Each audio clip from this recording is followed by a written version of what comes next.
Muy buenas tardes. La Facultad de Derecho de la Universidad Nacional Autónoma de México se honra con la presencia de todas y todos ustedes en este homenaje a Rodrigo de la Sierra, Timo en la UNAM.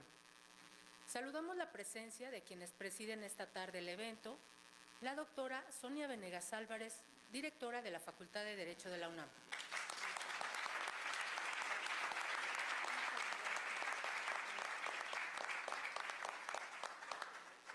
Doctor Fernando Serrano Migallón, exdirector de la Facultad de Derecho.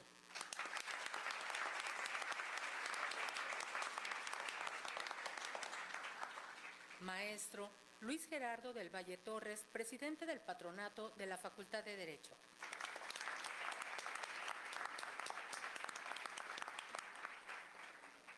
Licenciado Andrés Chao Efergenji, vicepresidente del periódico El Economista.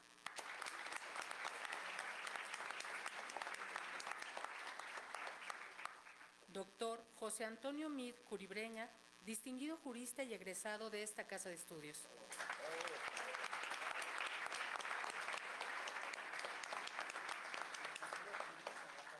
Y nuestro homenajeado de esta tarde, el maestro Rodrigo de la Sierra.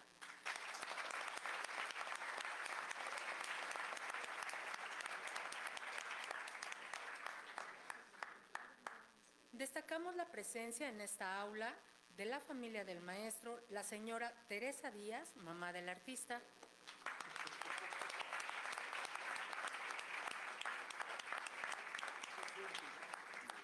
sus hermanos Liliana y Fernando,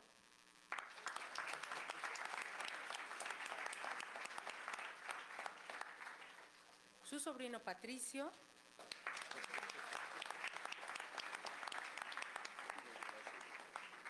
y la maestra Frida Daniela Mortera Maciel, directora del estudio del maestro Rodrigo de la Sierra.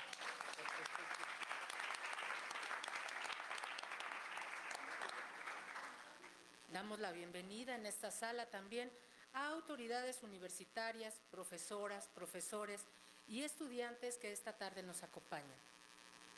A continuación, visualizaremos un video sobre la trayectoria del maestro Rodrigo de la Sierra.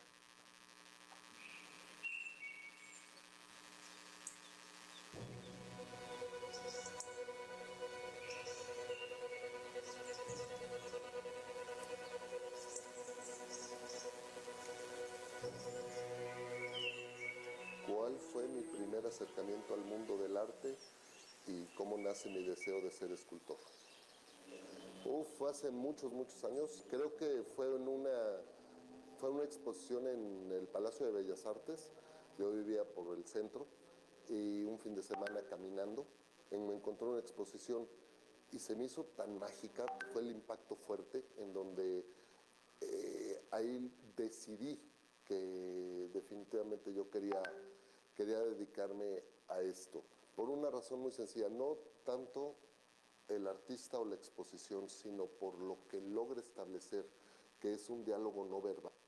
Establecer esta conexión entre emociones que se da entre el autor y el espectador. Estaba convencido que quería hacer eso. Circunstancias diferentes de la vida, me dedico a la arquitectura, estudio arquitectura, me desarrollo cerca de 12 años como arquitecto, pero en cuanto tuve oportunidad, me atreví, di el salto al vacío y estudié artes plásticas. Volví a estudiar ya de adulto, empecé a los 30 años, 29, 30 años, y volví a empezar. Pero así fue. ¿Sigo algún proceso ritual para comenzar una nueva obra? Sí. Actualmente tengo, dentro de prueba-error, ya tengo mi metodología, y básicamente es esto. Mi obra es un estudio del ser humano. Digamos que Timoteo se convierte en un antropólogo visual, y dentro de este estudio es la observación, el poder de observación. Observar los clichés de la sociedad contemporánea, observar los ir y venires que tenemos todos, todo el ser humano. Dentro de esto, lo que hago, mi ritual específico, es cuando logro ya tener el tiempo, me voy a una cafetería con un libro, el iPad, la libreta de dibujo, mis cigarros y un café. y es empezar desde el teléfono a contestar pendientes. Leo un poquito, una novela a lo mejor, y lo que sigue es observar, observar y estarle dando vueltas a alguna idea que traigo en la cabeza. Y de ahí dicen que el arte es la realidad a través de la mirada del artista. Entonces, lo que creo que vale la pena trabajarlo para una pieza que llegue y me inquieta, me hace ruido, lo plasmo en mi libreta. Y te podría decir que así nació Timoteo, en libretas de dibujo, y son libretas y libretas que tengo ahí acumuladas. ¿Quién o qué me inspira a hacer arte? Es el ser humano, las condiciones, las situaciones de la vida cotidiana, estos pequeños detalles que pasan desapercibidos y que muchas veces no le damos importancia, la magia que hay en todo este universo. Desde ahí el nombre de Timoteo, que originalmente se llamó el ciudadano del mundo. Entonces, así es como aparece el primer registro. Pero al seguir profundizando con el personaje, quise darle un nombre que diera una razón de su existencia, que es Timoteo. Timo, la parte tangible humana, Teo, la parte no tangible, espiritual, emocional. Y es esa dualidad con la que vivimos, cuerpo y alma, en donde yo veo muy claro que vivimos en un, perdón la expresión, en un acelere continuo, donde perdemos muchas veces esta sensibilidad por los pequeños detalles que hacen mágico el mundo y la vida. ¿Cuáles son mis artistas referentes? Pues hay grandes ejemplos internacionales y nacionales, maestros como Ron Newick, gran hiperrealista, en donde precisamente habla un poco de esto, de esas pequeñas expresiones de la vida cotidiana. Anthony Gormley, que es un estudio de la figura humana que lo lleva a su máxima expresión. Tenemos el maestro Tom Otternes, dentro de la síntesis de la figura humana, logra un gran sarcasmo y una gran espontaneidad en sus obras. Y tenemos los grandes de México, ¿no? Desde artistas que abarcan esta parte como constructiva en su obra, el maestro Sebastián, el maestro Marín, Javier Jorge Marín. Son grandes referentes que he tomado, pero sin lugar a dudas creo que en la parte conceptual, quien me dio una pauta para poder desarrollar mi obra artística fue el maestro Joaquín Salvador Lavado Quino, un caricaturista con un gran humor y un gran lenguaje que desarrolló para crear en una sencillez de obra un gran espectro y una gran historia narrativa desde un pequeño dibujo. Y no me refiero tanto a su proyecto de Mafalda, sino a su caricatura sociopolítica o social, donde aborda todos los temas que uno puede imaginar, pero siempre con esta característica, en el humor, crear una reflexión. ¿Cómo defino mi arte o qué me inspiró para crear a Timo? Yo diría que mi propuesta es una obra figurativa en donde el personaje Timoteo es un personaje que apunta los clichés y las reflexiones de la vida cotidiana y que habla con un toque de ironía y sarcasmo, pero que utiliza un cristal de humanismo en donde en esa mezcla da como resultado a Timoteo. Y todo nace a partir del estudio de la figura humana. Yo me formé como un estudiante muy de academia, del estudio clásico, el estudio muy solemne y estricto de la figura humana. Y dicen que, bueno, hay que conocer las reglas para luego romperlas. De ahí me fui enfocando a lo que realmente quería, en crear una obra narrativa, tener una pieza en donde yo presento una historia que es el marco de una puerta y a partir de ahí la historia que se cuenta interviene mucho el espectador para platicar la historia de sus vivencias, sus situaciones en ese momento, cómo responder. Yo puedo tener una justificación de la obra o una intención, pero me ha tocado muchas veces que el espectador enriquece de tal manera la obra de acuerdo a sus vivencias personales que se convierte en una segunda obra. ¿Cuáles son los momentos cúspide de mi carrera? Esa pregunta es un poquito difícil porque se podría confundir con qué es lo que tomo como éxito. Y básicamente el éxito lo podría sentir como haber tenido la oportunidad de expresar una idea, de expresar algo totalmente en el aire, materializarlo en 3 dimensiones y tener la oportunidad con un espectador de platicar esa historia, de poder entrar en este diálogo que comentaba al principio, en este diálogo no verbal, hecha de las emociones y los sentidos de una persona para las emociones de otra persona. Creo que básicamente sentiría que esa es esta cuestión de logro. Pero, contestando un poquito la pregunta, Timoteo me ha presentado grandes personas, me ha dado la oportunidad de rebasar fronteras, rebasar la comunicación con diferente tipo de personas, edades, y que haya podido tener la oportunidad de estar en lugares como en la Lotería Nacional, en un billete de lotería, en el timbre postal, en que haya reconocido mi trabajo en diferentes ámbitos del país. Y algo muy importante, algo que desde hace unos años le dio un sentido y un sabor muy especial a mi propuesta artística. El poder involucrarme con ciertos proyectos y causas de índole altruista, en donde me doy cuenta que el poder que tienes de lograr un cambio a partir de lo que tú haces es significativo y se puede dar. Entonces, son más que logros, gratificaciones y oportunidades que he tenido a lo largo de mi proyecto de Timoteo, que me siento muy contento y agradecido. ¿Qué representa para mí la UNAM como institución cultural? Pues el máximo pilar de la educación en México. Estamos hablando de una de las instituciones autónomas que ha tenido tanta historia y que México no sería México si quitas de la ecuación a la UNAM, en donde grandes que hemos tenido en nuestro país han sido egresados de ahí, en donde hemos representado a México en distintos países a partir de la UNAM. Y bueno, pues es una institución y una estructura que se mantiene firme y fuerte ante viento y marea. ¿Y por qué le tengo tanto amor en especial a la UNAM? Bueno, mi papá, fan de la UNAM, estudió en la UNAM y un fanático de los Pumas. Decía algo muy chistoso, decía, yo no entiendo, todo México o todos los estudiantes tienen la obligación de irle a los Pumas. En paz descanse, bueno, eso decía mi señor padre.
Escucharemos a continuación las palabras de la doctora Sonia Venegas Álvarez, directora de nuestra facultad.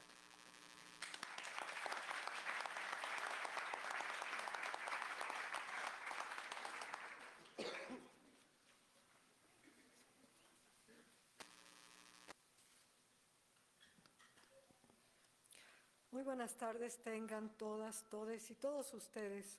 Saludo con mucho aprecio y respeto a quienes integran este presidium, al doctor Fernando Serrano Migallón, al maestro Gerardo del Valle Torres, al doctor José Antonio Amit, al doctor Andrés Chao Evergenji y desde luego a Rodrigo de la Sierra, con mucho cariño. Es un honor dirigirme a toda la comunidad de la Facultad de Derecho en este evento tan significativo dedicado a celebrar la obra y trayectoria del escultor y arquitecto Rodrigo de la Sierra, cuya contribución al arte contemporáneo trasciende fronteras y genera diálogos profundos sobre nuestra condición humana.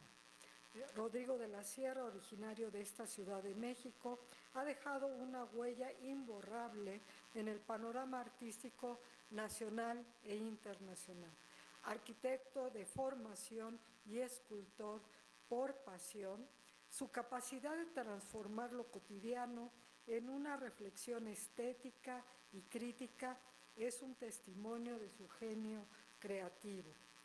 Su obra nos recuerda que el arte es un refugio de belleza, pero también un espejo que nos confronta con nuestras propias contradicciones como sociedad. En el centro de su legado encontramos a Timoteo, o Timo, un personaje con una apariencia sencilla y cercana, como un niño, que nos invita a explorar todas las complejidades y las sencilleces de la vida cotidiana. Creado en 2006, Timo encarna una paradoja fascinante, la ligereza del ser frente a los dilemas más serios de nuestro tiempo. Sus interacciones con monedas, billetes o escenarios de crisis globales no solo nos arrancan una sonrisa, sino que nos obligan a reflexionar sobre nuestra relación con temas como la economía, el ejercicio del poder y el conformismo. Timo es, en palabras del propio Rodrigo, el hombre de todos. A través de este alter ego, el artista ha logrado articular una crítica social que es tanto irónica como esperanzadora. Es un testimonio de cómo el arte puede abordar lo abstracto sin perder la conexión con lo profundamente humano. El impacto de la obra de Rodrigo de la Sierra no se limita a las galerías y los museos. Su arte dialoga con el espacio público y los grandes temas de nuestro tiempo. Como él mismo lo dice, es una escultura para ser tocada y convivir con ella. Ejemplo de ello es su postura frente a las manifestaciones artísticas en contextos de protesta social, defendiendo el arte como un vehículo legítimo para la expresión de demandas colectivas. Este compromiso le ha valido el reconocimiento como un escultor destacado, pero sobre todo como un ciudadano profundamente consciente y conocedor, reflexivo de su entorno. Su visión artística ha sido celebrada con innumerables distinciones, entre ellas un doctorado honoris causa y su inclusión en listas de los mexicanos más creativos del mundo. Estas son pruebas fehacientes de cómo su obra trasciende lo estético para convertirse en un catalizador de cambio social. El día de hoy, al rendirle homenaje a Rodrigo de la Sierra en esta Facultad de Derecho, celebramos por un lado al artista y por el otro al pensador, que utiliza su talento para cuestionar y desafiar los paradigmas sociales. En un entorno académico como en el que nos encontramos, donde el rigor jurídico y la reflexión crítica convergen, la obra de Rodrigo resuena como un recordatorio de que el arte y el derecho comparten un objetivo común: la búsqueda de la justicia, el equilibrio y la humanidad. Al mirar la obra de Rodrigo de la Sierra, encontramos en Timo una versión de nosotros mismos, a veces vulnerables, a veces resilientes, pero siempre capaces de mejorar al mundo. Su arte nos inspira a construir puentes entre lo cotidiano y lo trascendente, entre la ironía y la esperanza. Hoy le agradecemos a Rodrigo por recordarnos que la creatividad, como el derecho, son herramientas poderosas para transformar nuestra realidad. Con este homenaje, la Facultad de Derecho reafirma su compromiso de reconocer a quienes, como Rodrigo de la Sierra, dedican su vida a iluminar las complejidades del ser humano. Por mi raza hablará el espíritu.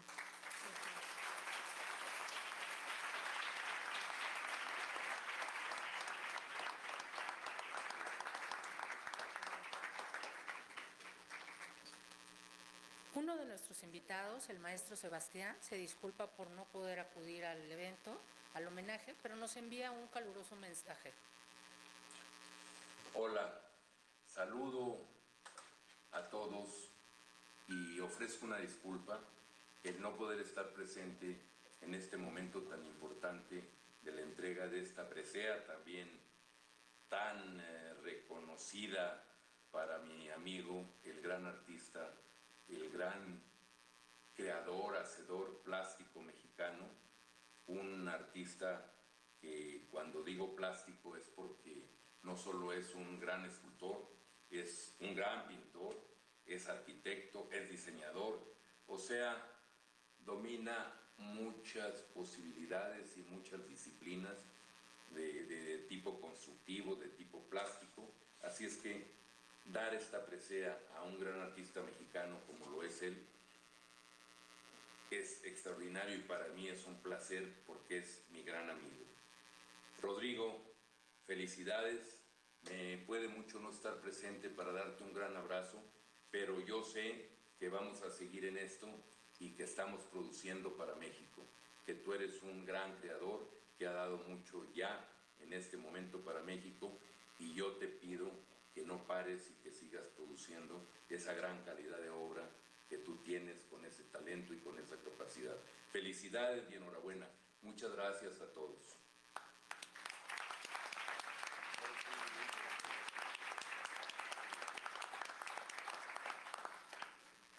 Escucharemos ahora el mensaje del doctor Fernando Serrano Migallón, exdirector de la Facultad de Derecho.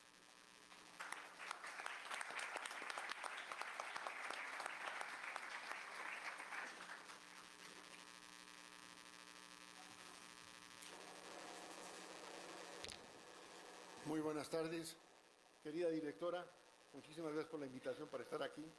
Don Rodrigo, es un placer estar aquí. Señoras y señores, honorables miembros del Presidium, miembros del Consejo Técnico de la Facultad. Es una verdadera satisfacción siempre estar en la Facultad y hablar con los alumnos de la Facultad.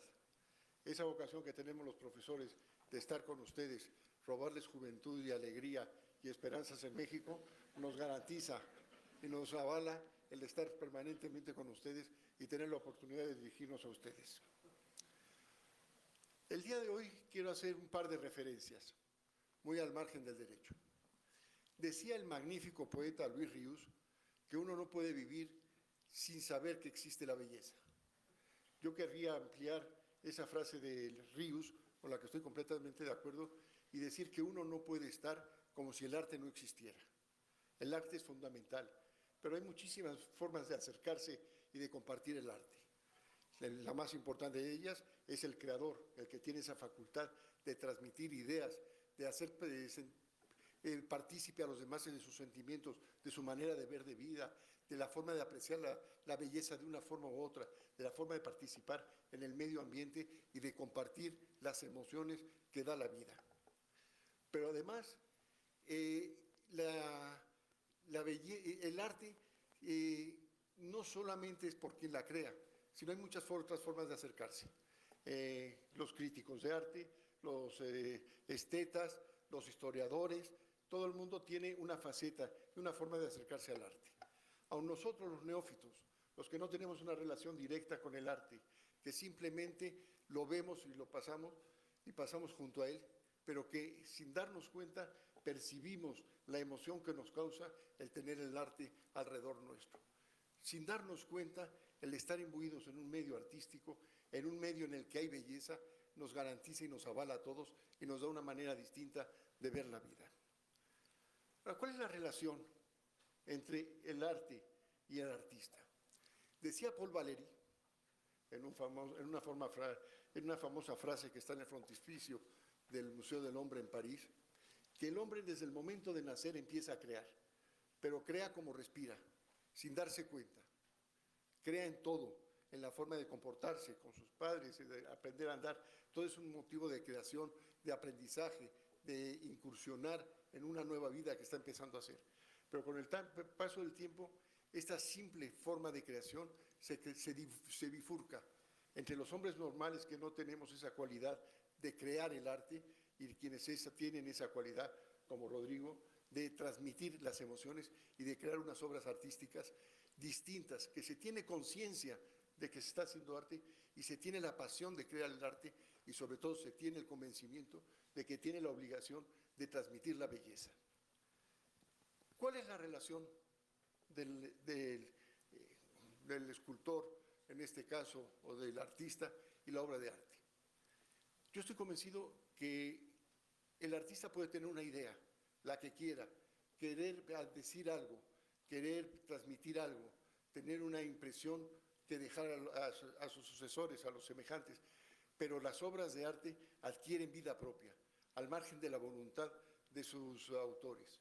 Yo no creo que quien hizo la Venus de Milo hubiera tenido una idea clara de que iba a ser el prototipo de la belleza griega, o quien hizo la escultura de Tutankamón, que iba a ser el prototipo del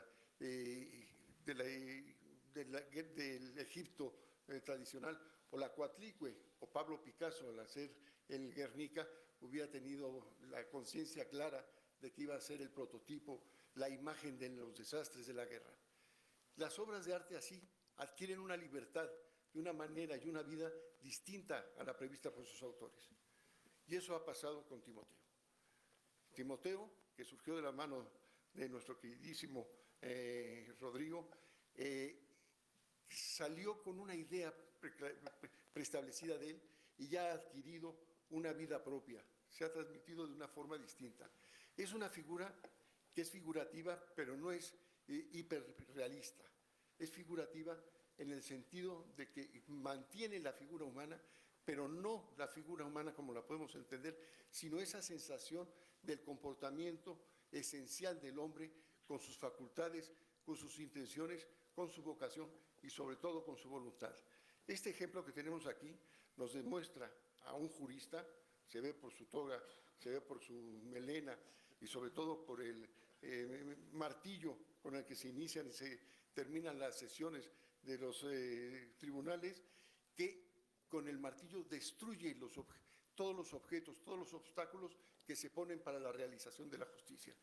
Esta escultura para mí significa esa voluntad del jurista para hacer prevalecer el derecho y la justicia contra todo y contra todos.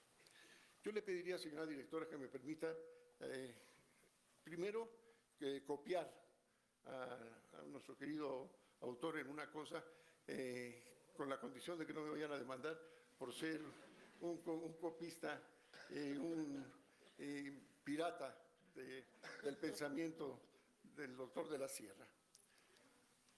Estoy de acuerdo con usted en lo que es la universidad. La universidad no es solamente un centro de estudio, que nuestra ley orgánica establece perfectamente que la función de la universidad es transmitir el conocimiento y crear nuevo conocimiento. Pero la universidad en México tiene otra función distinta, no establecida por la ley. Yo estoy convencido que hay muchísimas universidades en el mundo con mayores méritos académicos que la UNAM, pero lo que no tiene ninguna otra universidad en el mundo es ser la importancia o tener la importancia que ha tenido la UNAM para la vida de México. No hay ningún otro país en el mundo que le deba tanto a una institución como México a la UNAM. En eso podemos estar completamente orgullosos y satisfechos de estar en esta casa. Y lo otro, discrepar de don Rodrigo. Él dice, nos da una definición del éxito, y yo creo que el éxito es mucho más que eso. El éxito en su caso es hacer que Timoteo sea un ente vivo, diferente a usted, que salió de sus manos y de su voluntad, pero que ha adquirido vida propia y en estos momentos, gracias a usted, forma parte de la comunidad de la facultad. Mil gracias.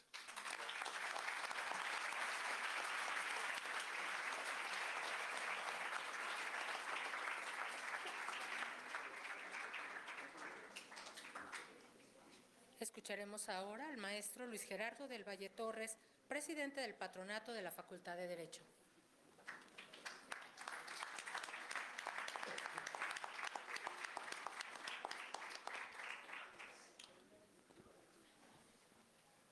Señora directora de la Facultad de Derecho de la UNAM, honorables miembros del Presidium, amigos, amigas, todos. Creo que hoy es un motivo de orgullo para la facultad el celebrar la obra del maestro de la Sierra. Y es un motivo de orgullo para la facultad porque es muy importante como juristas, por ello quiero felicitar a nuestra directora por la iniciativa de este gran evento. Es un motivo de orgullo para los juristas ese vínculo que existe entre los juristas, entre los abogados y el arte. El arte nos alimenta. Hay un libro de un maestro queridísimo, ya fallecido, el doctor Raúl Carrancay Rivas, que se llama El arte y el derecho. Y en algún momento un hermano mío que es artista, es pintor, mi madre es escultora, me decía, ¿y se puede saber qué relación puede haber entre el arte y el derecho? Dice, el arte es de lo más bello que hay en la humanidad y el derecho es de lo más asqueroso.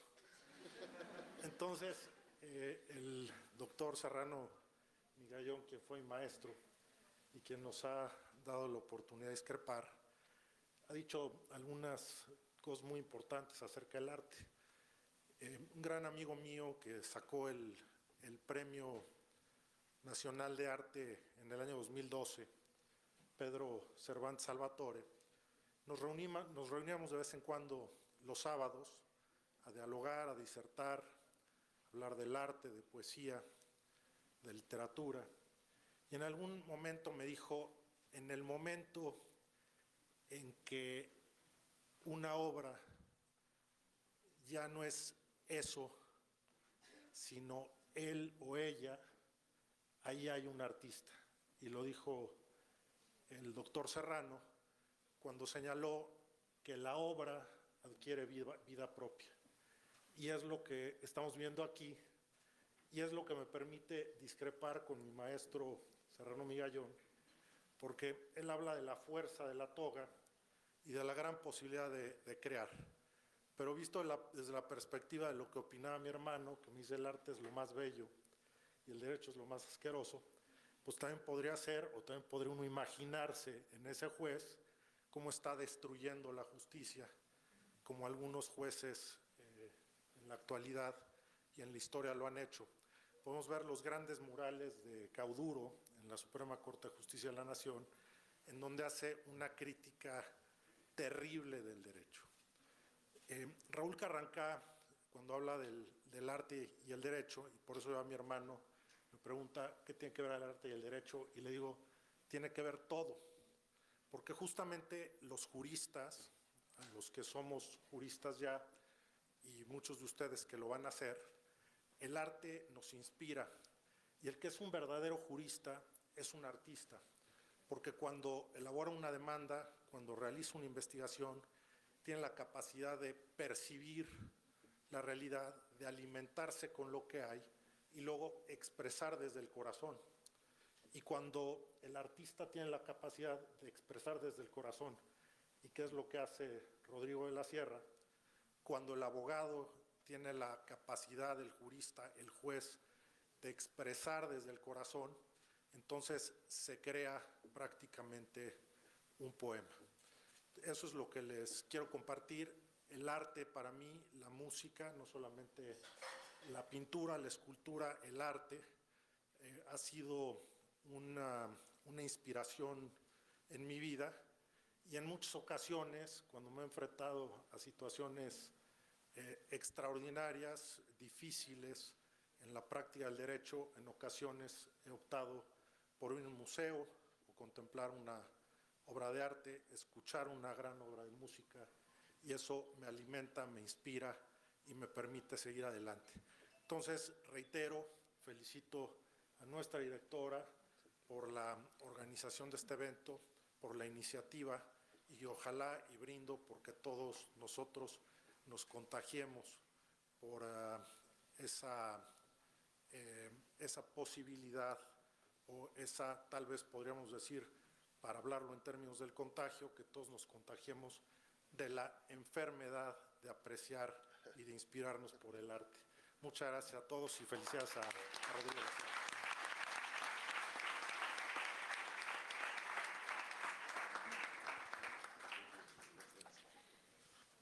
Sé que estamos en el corte de clase. Les voy a pedir que no se levanten. Ya falta muy poco. Por favor, no. Les vamos a justificar su falta. Es momento de escuchar el breve mensaje del doctor José Antonio Meade, distinguido jurista y egresado de nuestra facultad.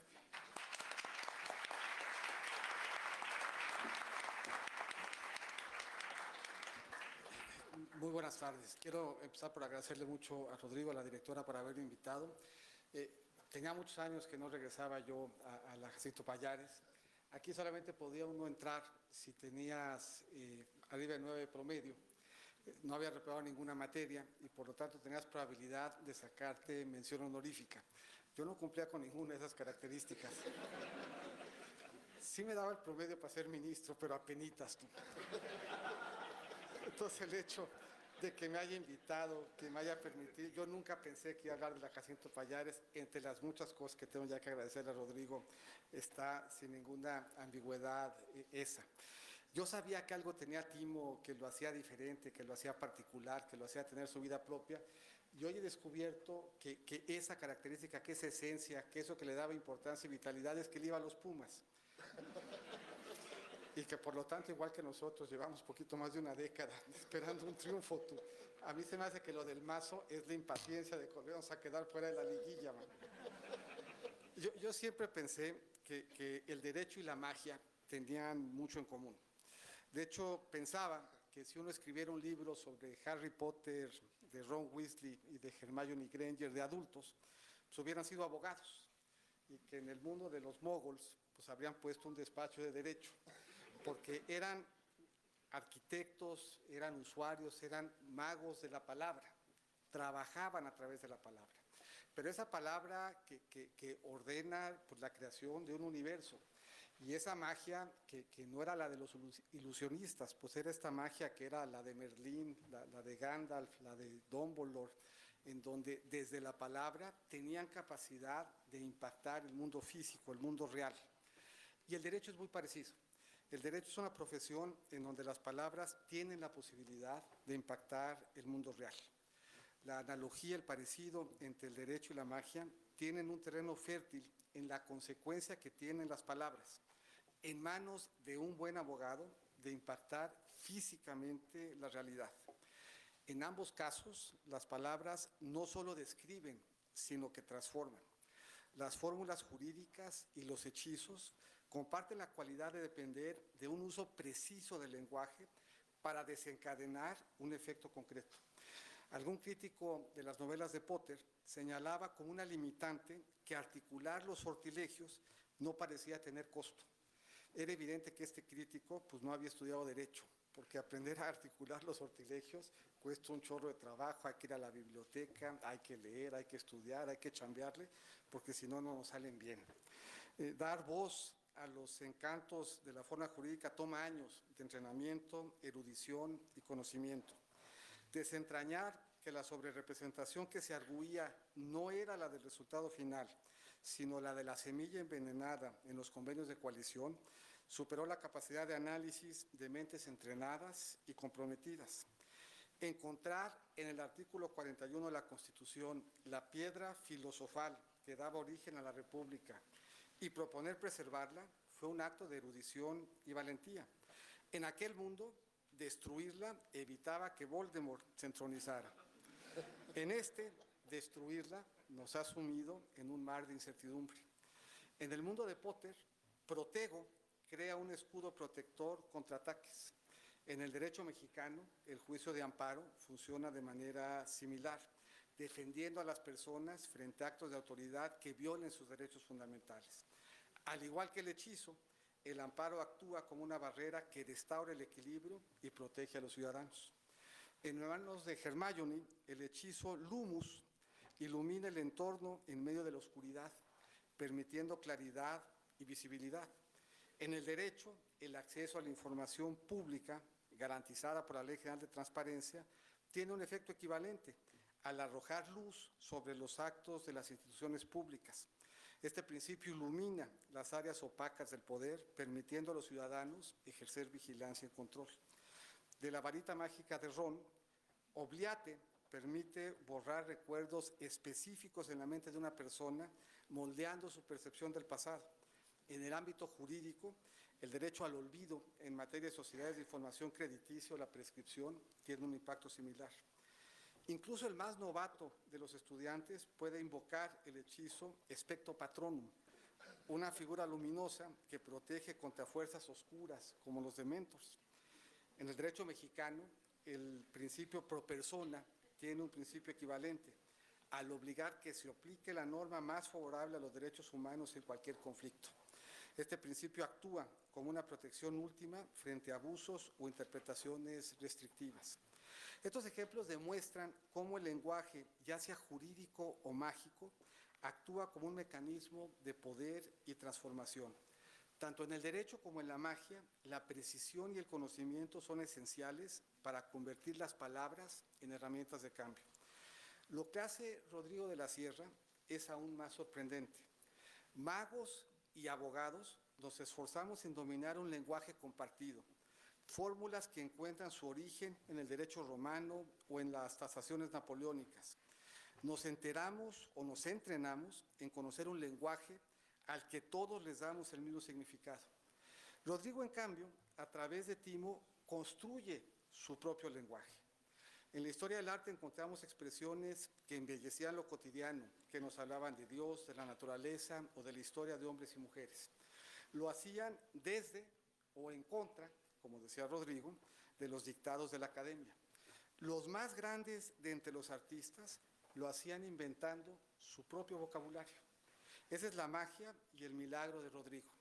Construye su propio vocabulario y su propia gramática, una iconografía reconocible que nos permite saber que está hablando él.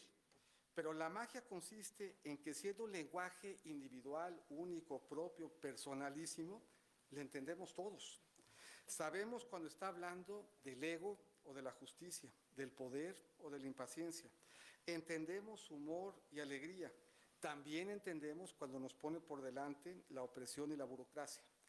Cuando un artista es grande, cuando su lenguaje es universal, es cuando nos hace sentir que entendemos su lenguaje. Cuando podemos leer y traducir con fluidez lo que nos quiere decir. Siempre he pensado que en Pentecostés, cuando cada quien sentía que los apóstoles les hablaban en su idioma, pues ese era el don de lenguas, un don de lenguas que tienen artistas como Rodrigo. Por eso me parece que el que la Escuela de Derecho de la UNAM, mi escuela, lo reconozca es un acto de justicia. Él traduce para un público amplio en su lenguaje nuestros temas. Donde nosotros tratamos de entender y dominar el código, él construye con toda libertad el suyo y logra un vínculo prodigioso. Muchas gracias por invitarme a ser parte de esta celebración de un mexicano universal.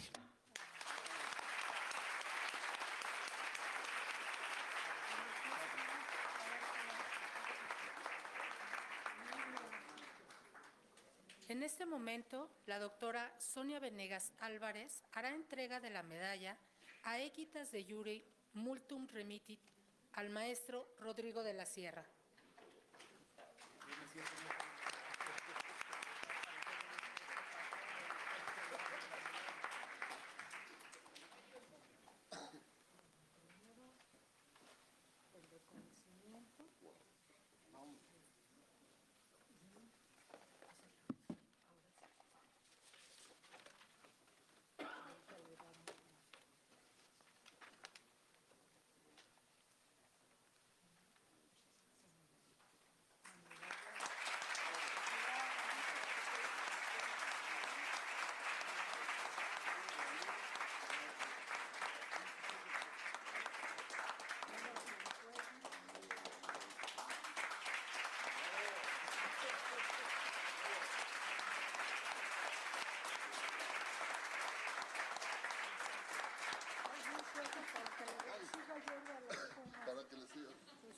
podemos usar.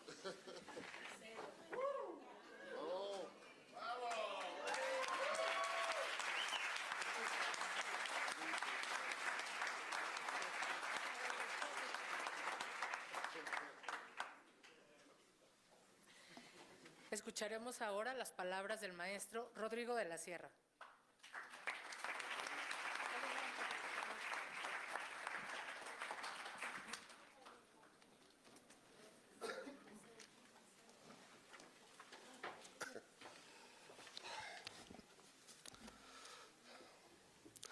Doctora Sonia Venegas Álvarez, doctor Fernando Serrano Migallón, maestro Gerardo del Valle Torres, doctor José Antonio Mir Curibereña, licenciado Andrés Chao Evergenji,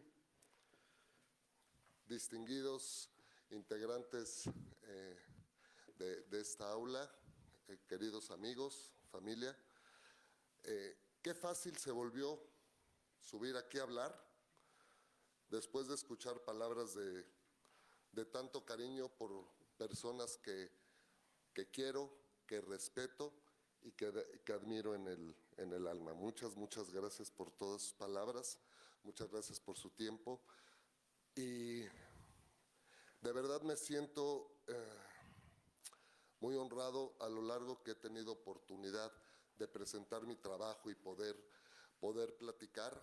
Para mí el estar aquí entre estas paredes dentro de la UNAM sí tiene un peso y un significado muy fuerte. Aequitas de iure multum remitit. La equidad suaviza el rigor del derecho. Este concepto resalta como en situaciones en las que la aplicación estricta de la ley puede resultar demasiado rígida. La equidad actúa como un elemento moderador que permite una interpretación más flexible y humana de las normas. En otras palabras, la equidad no reemplaza la ley, pero sí permite que se ajusten sus aplicaciones para proveer una justicia más completa y equilibrada. La interacción entre el arte y el derecho a menudo nos permite abordar la complejidad humana desde un punto de vista más sensible y reflexionar acerca de las cuestiones éticas pueden escaparse de la lógica estricta del derecho. Timoteo, podría decir que nace como mi alter ego. En un inicio lo llamé el ciudadano del mundo, el hombre de todos. A primera vista parece un personaje aparentemente cómico y ligero. Es posible percibir que detrás de esta careta inicial se interpretan asuntos de importancia y seriedad que van desde la política, la economía, la guerra, el ego, el amor, la conciencia. He tenido oportunidad de abordar cualquier tema a partir desde una sola máscara, que es la de Timoteo. La actitud de Timo me permite plasmar las emociones y sentimientos que vivimos en el día a día. Mi proceso de creación busca mantener la síntesis y sencillez de la obra escultórica. El poder de observación revela los clichés de la sociedad contemporánea, que al verlos a través de un filtro de ironía y sarcasmo, pero que a su vez sea humanitario y esperanzador, da como resultado a Timoteo. Este personaje personifica en su ser y discurso la equidad. Él representa el rostro de todos bajo la máscara del anonimato. Y eso lo vuelve un reflejo de quien lo mira. Representa al hombre común, lo que somos todos nosotros. No tiene ningún rasgo definido porque a través de ello trasciende barreras de edad, nacionalidad, género y clase. Y sin embargo, dentro de lo cotidiano, Timoteo es el actor, el pequeño engrane que mueve esta gran maquinaria, que mueve todo el mundo. No tiene boca porque siempre he creído que las cosas no se dicen, se hacen, y al hacerlo se dicen solas. A través del arte es posible hablar de lo que muchas veces no es posible. A través del arte es posible reflexionar, tocar mentes, transformar y democratizar espacios, generar emociones y tener un discurso no verbal. con otros a partir de una perspectiva diferente, a partir de la mirada del artista. Muchas gracias.